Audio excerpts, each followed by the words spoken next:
माझ्या वेगा वेणातेवाली शयन करी गमनार त्या अगस्त्य मुनी पर्वताला म्हणतोय की बाबा तुझी थोडी रात चंद्र सूर्याच्या वरी गेली ही सगळ्या जगाला पावाना आता मी सांगतो तशापर्यंत वाघ बरोबर आहे का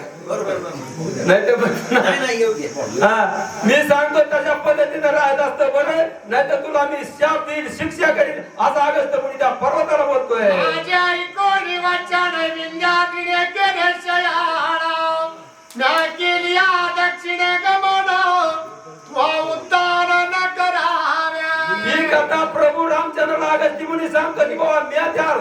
पर्वताला सांगितलं मी दक्षिणेला असल्यावर तो इकडे अजिबात गमन करायचं नाही अशी ती पर्वताला सांगितलं म्हणून मी इथं थांबलोय आता प्रभू रामचंद्र अगस्त्य मुनी बोलतोय करोनी आम्ही येतो मागुताय तवरी तो अनुठावे पर्वता भाषा बंदे नियामकत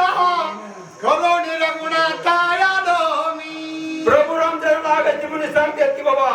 त्या वाल्मिक मुनीचे शब्द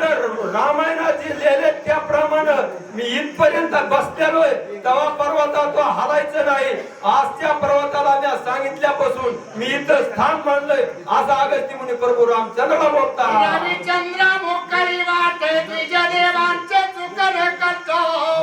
दिवमान वाहे स्पष्ट इदली वाट विंध्यानी अगस्त्य मुनी प्रभू रामचंद्रला सांगतात बाबा मी त्या पर्वताला सांगितल्यापासून ही सगळ्या वाटा रिकाम्या झाल्या तेव्हापासून मी तर बसलोय अगस्त्य मुनी असे प्रभू रामचंद्रला बोलता माझे होताची आगमनाय रोगुरच्या बगेला पळोळ देशी वर्षाला परजन तृणवृक्ष धान्य वाढले असं माझा इतका आल्यापासून त्या भृंग ऋषीचा साप पळून गेला पर्वत थांबला सगळ्या पृथ्वीवर पावसाचा वर्षाव झाला सगळे आनंद झाला असा अगस्त्य मुनी प्रभू रामचंद्रला सांगतोय महामेरूच्या वृक्षासेना चिंतिता निजमानसी हेही वाढले आदेशी फळभारेची सपळीता प्रभू रामचंद्रा मला सुद्धा चिंता होती की बाबा पर्वत माझा ऐकतो का नाही पण ते मनात शरण आला आणि सगळ्या वाटा रिकाम्या झाल्या फळं फिळं सगळी आली अशी कथा अगस्त्य मुनी प्रभू रामचंद्रला वाहती सांगतात सरितांचे ओघ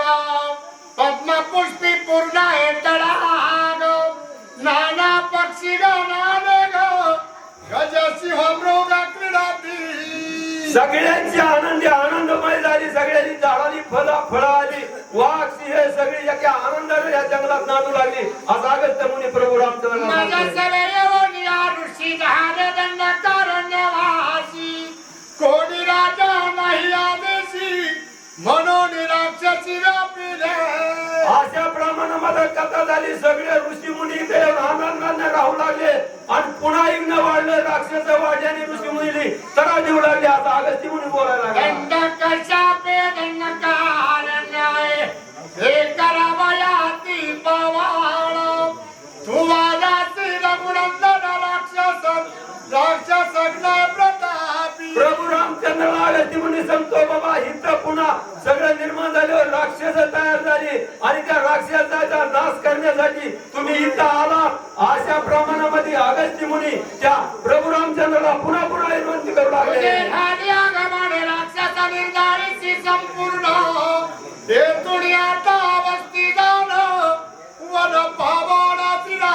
अगस्त्य मुनी प्रभू रामचंद्रला सांगतात बाबा तुमचं अंगमन झाल्यामुळे हे दंडकाराने पुण्य पावन झालं आणि आता इथं पुढे कुठे गमन करायचंय कोण्या वाटेने जायचंय मी तुम्हाला सांगतो प्रभू रामचंद्र आज अगस्त्य मुनी बोलला क्षेत्र दंडकारण्याय ऐसे गरजेल पुराण हाची प्रयोग ब्राह्मण अति सज्ञान पडतील अशा प्रमाणामध्ये हे दंडकाराने महाऋषी ब्राह्मणाचं स्थान आहे इथून मोर आता मी तुम्हाला कथा सांगतो त्या वाटणीचा असा अगस्त्य मुनी प्रभू रामचंद्रला बोलता